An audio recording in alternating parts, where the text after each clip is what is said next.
अर्थ और इसका solar system दोनों ही काफी ज्यादा यूनिक है। ये यूनिवर्स में खोजा गया इकलौता ऐसा सोलर सिस्टम है जहाँ पर जीवन मौजूद है।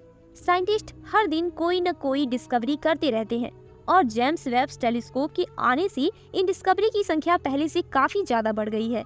इतने सालों से रिसर्च करते करते साइंटिस्ट एक बात तो समझ चुके हैं कि अर्थ जैसा प्लैनेट स्पेस में खोजना यह एक बहुत बड़ी बात है।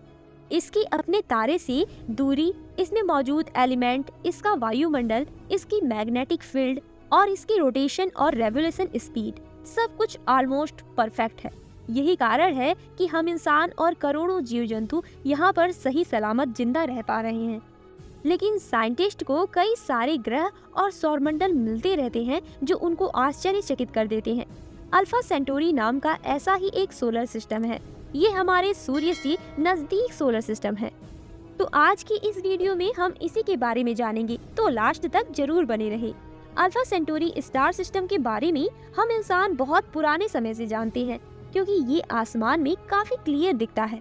आपको जानकर हैरानी होगी कि जिस तरह से हमारे सोलर सिस्टम में एक स्टार मौजूद है, उसी तरह इस स्टार सिस्टम में एक या दो नहीं बल्कि 3 स्टार मौजूद हैं।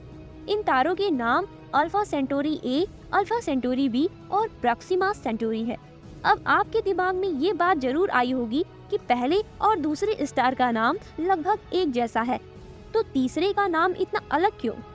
इसका सिंपल रीजन ये है क्योंकि ये स्टार इंसानों के लिए थोड़ा स्पेशल है, और ऐसा इसलिए क्योंकि ये स्टार बाकी 2 स्टार के कंपैरिजन में इसकी दूरी कम है। चूँकि इंग्लिश में प्रॉक्सिमिटी वर्ड का मतलब नजदीक होता है, इसी रीजन से इसका नाम प्रॉक्सिमा सेंटोरी रखा गया है।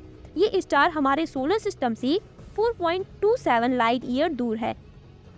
इन ए और बी स्टार का साइज और टेम्परेचर लगभग हमारे सन जितना ही है, और ये दोनों स्टार मिलकर एक बाइनरी स्टार सिस्टम का निर्माण करते हैं।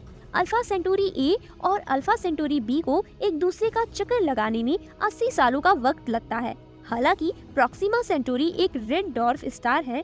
इन जैसे स्टार का साइज और टेम्परेचर येलो ड्वार्फ स्टार यानी सन से ज्यादा नहीं होता। 2016 में साइंटिस्ट ने प्रॉक्सिमा सेंटोरी के अराउंड रिवॉल्व कर रहे प्लैनेट को डिस्कवर किया जो उस स्टार के हैबिटेबल जोन में है।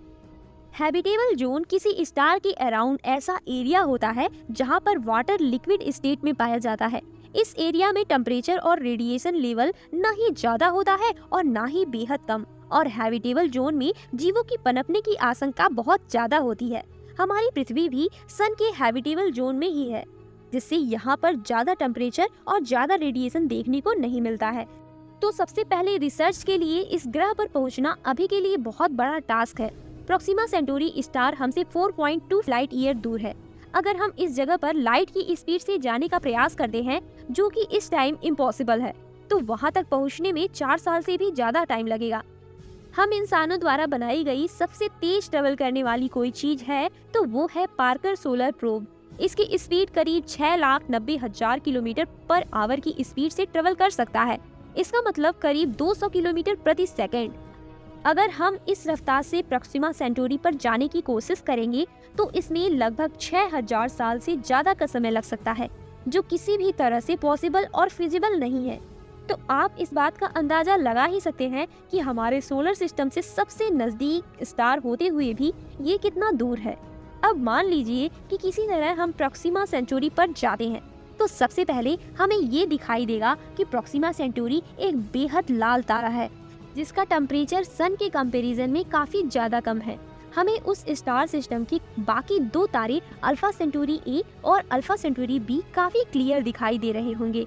इसके बाद हमें दिखाई देगा प्रॉक्सिमा सेंटोरी का चक्कर लगाता एक अनोखा ग्रह। इस प्लैनेट को वैज्ञानिकों ने प्रॉक्सिमा सेंटोरी बी का नाम दिया है। इस प्लैनेट का मास ऑलमोस्ट अर्थ के बराबर है। इसको अपने स्टार का एक चक्कर लगाने में 11 दिनों का वक्त लगता है, यानी यहाँ का 1 साल हमारी पृथ्वी के 11 दिनों के बराबर है। अब मान लीजिए कि एस्ट्रोनॉट उस पर लैंड करके अर्थ को देखने का प्रयास करेंगे, तो उन्हें काफी ब्लर एक ब्लू डॉट की तरह पृथ्वी नजर आएगी।